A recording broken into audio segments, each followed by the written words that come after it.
Personne qui est correct sur la balance là. Ouais. Jusqu'à présent, les seules personnes avec qui j'ai discuté, ils ne parlaient pas français.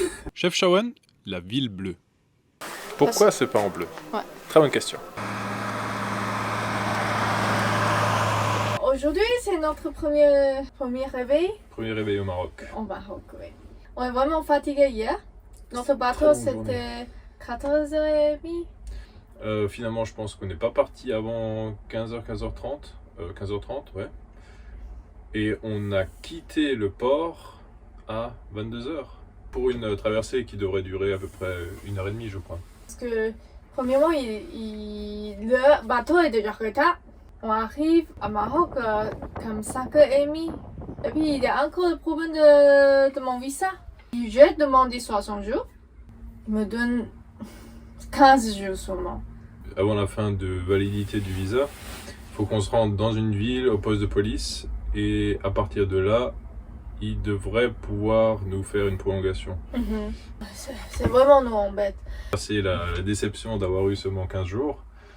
On est reparti, direction des douanes, le contrôle du véhicule. Et puis là, des colonnes avec des voitures bondées. Ils peuvent tous passer chez Noroto pour changer la suspension après et tout qui est... Toutes les suspensions qui sont... Toutes les voitures sont là... Elles en chient, les pauvres. Et puis sur toi aussi. Ouais, oui, Toi, c'est hyper chargé. Tout le monde qui est en surpoids. Il n'y a personne qui est correct sur la balance là. Ouais.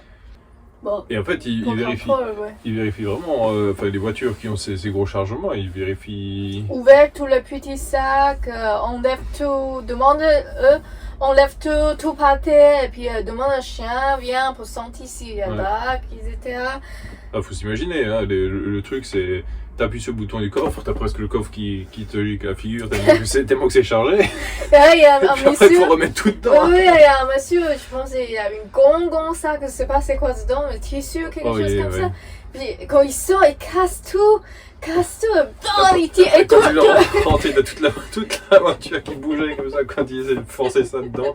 Ils ont presque dû se mettre à deux avec des coups d'épaule pour pouvoir remettre ça à l'intérieur. Enfin, c'était divertissant, on va dire. Ça nous a fait passer le temps pendant qu'on attendait de regarder un petit peu tout ce cirque. C'est comme on regarde un documentaire en même temps. Ouais, vraiment, ouais. Après, ils te prennent les papiers, donc le passeport du conducteur et la carte grise. Ouais. Donc il y a un monsieur qui prend ça, qui part avec, et puis au bout de 5-10 minutes, il y a un autre monsieur qui dit « Ah, garez-vous là-bas devant ». On s'est garé un peu plus loin, on pensait que justement ce serait pour faire une fouille un peu plus approfondie du véhicule. Et bon, au final, on a vu que tous les étrangers avec des camping-cars, ils les ont mis comme ça à côté. Hein. Et puis ça durait.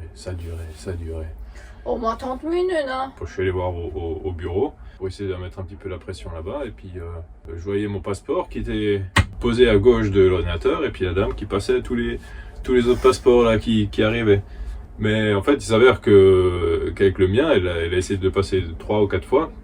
Ils étaient à 3 autour de l'ordinateur en train de regarder. Puis d'un coup, il y en a un qui vient et fait « Ouais, faut que j'aille prendre le numéro de châssis. » Pour t'expliquer quel est vraiment le problème, tu peux oublier. Hein. C'est le minimum d'informations possible.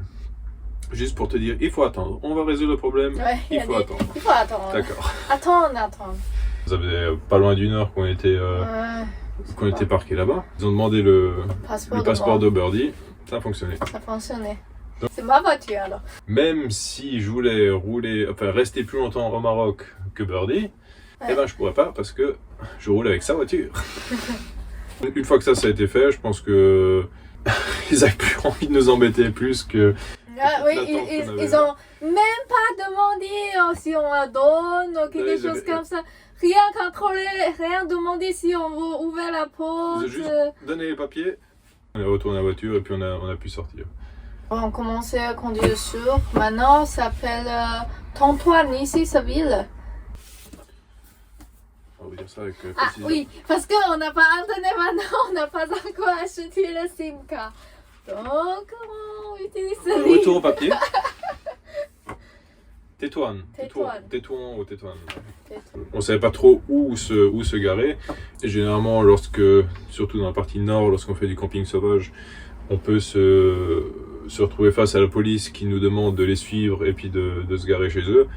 On se dit bon, on va anticiper, on va essayer de trouver un poste de police et puis se garer juste à côté, comme ça on n'est pas obligé de se lever au milieu de Pas la besoin nuit. de réveiller. Voilà, et puis comme ça nous aussi on se sentira plus ou moins en sécurité, étant donné que c'est la première nuit qu'on arrive de nuit, on voit pas l'environnement. Et puis, vous savez pourquoi on ferme les fenêtres? On aurait bien voulu faire partager le paysage des Touranki d'ailleurs, de ce qu'on a vu jusqu'à présent. Elle a l'air d'être une ville hyper propre. Vous voyez, c'est cette grande place au bord de la route avec les places de jeu sur des kilomètres. C'est vraiment grand et puis Incroyable. propre, vraiment propre. C'est même plus propre que France, ça, il faut dire. Ouais. C'est vraiment. Si on voit seulement ça, on dit c'est un pays C'est un pays développé, hein, le Maroc. Alors, on va peut-être pas dire ça. Hein? C'est un pays développé, le Maroc. Ok. On peut pas dire ça. Hein. Ok, on coupe ça, coupe. Ok. Mais ce matin, quand on mange le petit déjeuner, ici, hein, exactement ici, le même parc, le volet c'était ouvert, la fenêtre est ouverte, il y a 2 enfants arrivés. Et c'est nous vendu du tissu. Paquet de mouchoirs, ouais. C'est la première fois on a vu ça, on ne sait pas comment on peut faire. Ils demandent l'argent, bien sûr. Non. Mais Il on reste ne à peut pas. côté, il reste 5 minutes. Bien 5 minutes, hein, je pense. Hein. Oui, On c'est dit, s'il vous plaît, c'est- mangez. c'est pas qu'on ne peut pas payer, mais Ah, c'est pas une bonne éducation à donner, si, entre si, guillemets. si on donnait comme ça, après ils vont penser c'est normal. C'est pourquoi on essaie d'éviter. Mais à la fin, tu sais, il reste 5 minutes, 10 minutes ici, on va essayer. Moi, je faisais semblant de lire, mais j'avais pas à lire. J'avais juste... Mais à la fin, je donnais 2 bonbons comme ça, ils sont partis, ils sont contents. Et 5 minutes plus tard, Les deux, encore, le plus jeune, le plus petit qui est arrivé. Vraiment, ils sont vraiment choux, hein. Mais... du coup, on s'est dit, on va fermer les fenêtres, on va fermer les volets, comme ça, Ça ne m'embête pas qu'on prenne vidéo. comme ça, il n'y a pas le groupe suivant qui va venir. Et puis un autre truc j'ai été quand même relativement surpris, c'est que je pensais que ça allait être relativement facile au Maroc, du fait qu'ils parlent, du moins, ce que je pensais, qu'ils parlent français et arabe, mais jusqu'à présent, les seules personnes avec qui j'ai discuté, ils ne parlaient pas français. À la douane, oui. Mais Oui, à douane, tout le monde parle en français, Ouais. puis au même À partir du moment où anglais. on est sorti, on s'est arrêté au péage. On n'avait pas à se faire comprendre. Mm. À la pompe à essence, on ne comprenait pas ni en français ni en anglais. Ça veut dire qu'on a Et- besoin d'apprendre un minimum d'arabe. Ouais. Parce que c'est dans leur pays, hein, c'est normal, ils parlent pas, mais Oui, mais c'est un non, peu mais séparé pour nous, c'est tout. je pensais maintenant que c'était inculqué à l'école, les 2 langues, l'arabe et puis le français. Je pensais que c'était un peu comme au Liban, qu'il y a les 2 langues qui sont apprises à l'école, mais je sais pas, peut-être ça dépend des régions aussi. J'ai vu qu'ici c'est plus hispanophile, donc c'est peut-être plus proche de l'Espagne. La personne avec qui j'ai discuté hier pour demander si on peut se garer ici, elle semblait pouvoir mieux parler espagnol que français ou anglais. Ah Ouais. Le lendemain, après avoir acheté une Cassim, nous poursuivons vers le sud, en direction de Chefchaouen. Nous avons acheté une carte Maroc Télécom, car c'est le réseau avec la meilleure couverture. Il est très facile de trouver des recharges et le coût est de 10 dirhams, soit 1 euro, pour 1 giga d'internet. Chefchaouen est une ville incontournable du Maroc, surnommée à juste titre la ville bleue.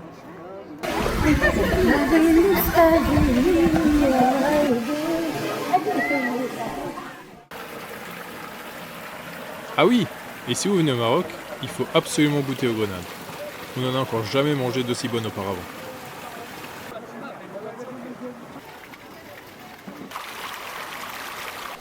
Alors pour la première étape de la découverte du Maroc, on s'est arrêté à Chefchaouen. C'est un village, tout le village c'est connu pour tous les murs sont bleus. Ouais, comme vous voyez, alors le sol est recouvert de bleu, les murs des maisons sont recouverts de bleu. Pourquoi c'est pas en bleu? Ouais. Très bonne question. Parce que à 15e siècle, c'était ici en français.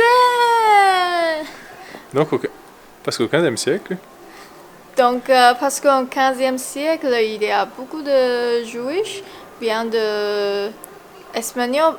À l'époque, il y a la guerre, quelque chose comme ça, et puis ils sont venus dans ce village parce que ce village se caché dans la montagne. C'est sur la montagne. Ouais. Le couleur bleu, c'est la couleur préférée des Juifs. Si ils ont peint cette couleur-là, le Dieu qui va le protéger. ok, donc ça a une signification religieuse alors. Ouais, ouais. Parce que ça leur rappelle le paradis aussi. Ouais. C'est vrai que c'est un petit endroit de paradis. Ouais. Allez, I'm hungry. T'as faim?